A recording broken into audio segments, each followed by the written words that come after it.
ओम पिंडज प्रवरारूढ़ा चंडकोपास्त्र केर्युता प्रसादं तनुते मह्यं चंद्रघंटेति विश्रुता।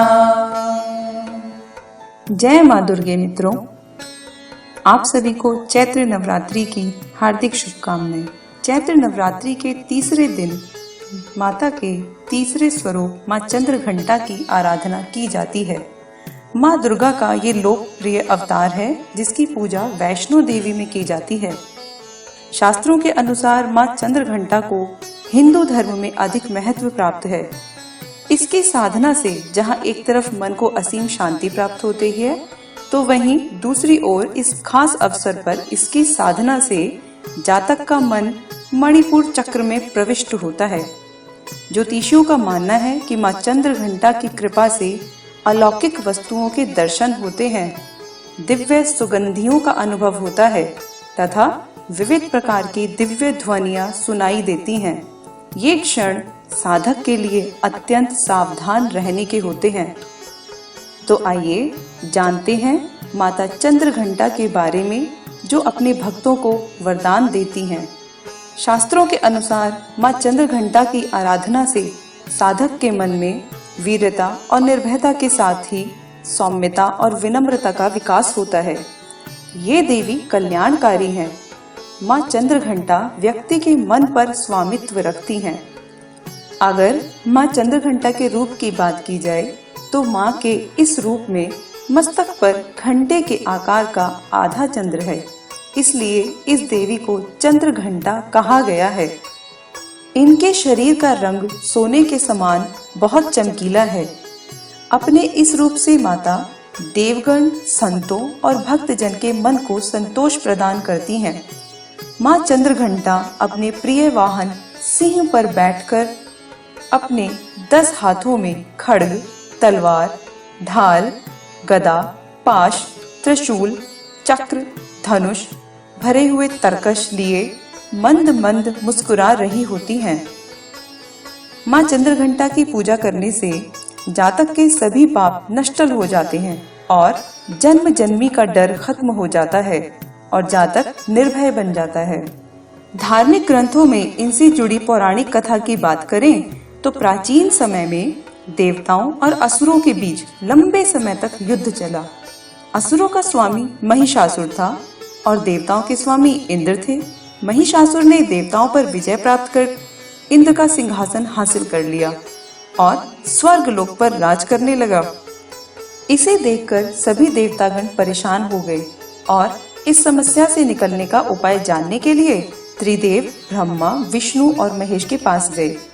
देवताओं ने बताया कि महिषासुर ने इंद्र, चंद्र, सूर्य, वायु और अन्य देवताओं के सभी अधिकार छीन लिए हैं और उन्हें बंधक बनाकर स्वर्ग लोक का राजा बन गया है।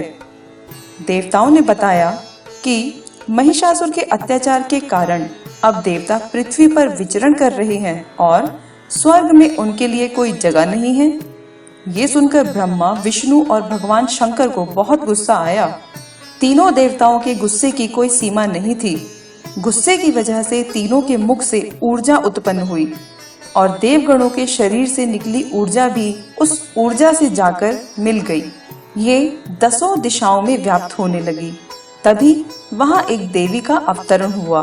भगवान शंकर ने देवी को त्रिशूल और भगवान विष्णु ने चक्र प्रदान किया। इसी प्रकार अन्य देवी देवताओं ने भी माता के हाथों में अस्त्र शस्त्र सजा दिए। इंद्र ने भी अपना वज्र और ऐरावत हाथी से उतारकर एक घंटा दिया। सूर्य ने अपना तेज और तलवार दिया और सवारी के लिए शेर दिया। तभी उनका नाम चंद्रघंटा पड़ा। अब देवी महिषासुर से युद्ध के लिए पूरी तरह से तैयार थी। उनका विशालकाय रूप देखकर महिषासुर ये समझ गया कि अब उसका काल आ गया है। महिषासुर ने अपनी सेना को देवी पर हमला करने को कहा। अन्य दैत्य और दानवों के दल भी युद्ध में कूद पड़े, लेकिन देवी ने एक ही झटके में दानवों का संहार कर दिया। इस युद्ध में महिषासुर तो मारा ही गया, साथ में अन्य बड़े दानवों और राक्षसों का भी संहार मां के हाथों कर दिया गया। इस तरह माँ ने सभी देवताओं को असुरों से मुक्ति दिलाई।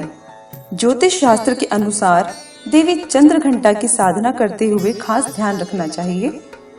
आइए जानते हैं माँ चंद्रघंटा की साधना के कुछ नियम। सबसे पहले नहा धोकर घी का दीपक जलाएं और फिर कलश में गंगाजल मिला लें। साथ ही कलश में दूर्वा, सुपारी, सिक्का, केसर, चावल, बेल पत्र डालें। माँ को पीले फूल चढ़ाएं। दूध, दही, गुड़, घी, शहद का पंचामृत चढ़ाएं। लाल अनार, गुड़ या गुलाब जामुन का भोग लगाएं। साथ ही कुछ रुपए दक्षिणा चढ़ाएं। माँ के इस रूप की पूजा करने से नौकरी, बिजनेस में आ रही परेशानी दूर होगी। साथ ही घर के सभी कलेश भी खत्म हो जाएंगे और आप एक बेहतर जिंदगी जी पाएंगे। इसके अलावा देवी चंद्रघंटा के अचूक मंत्र का जप करें। ओम दारिद्र्य दुख भय हरिणिका त्वदन्यया सर्वोपकार करणाय सदार्दचिता। मित्रों, इस प्रकार आप भी माँ चंद्रघंटा का ध्यान कीजिए, पूजा कीजिए और उनका आशीर्वाद प्राप्त कीजिए। साथ ही साथ आपसे एक अनुग्रह है, यदि आपको वीडियो अच्छी लगी है तो इसे आप सब्सक्राइब कीजिए, शेयर कीजिए, लाइक कीजिए और हाँ, बेल आइकन को जरूर प्रेस कीजिए ताकि अगली आने वाली वीडियो आप तक सबसे पहले पहुंच सके। धन्यवाद। जय माँ दुर्गे।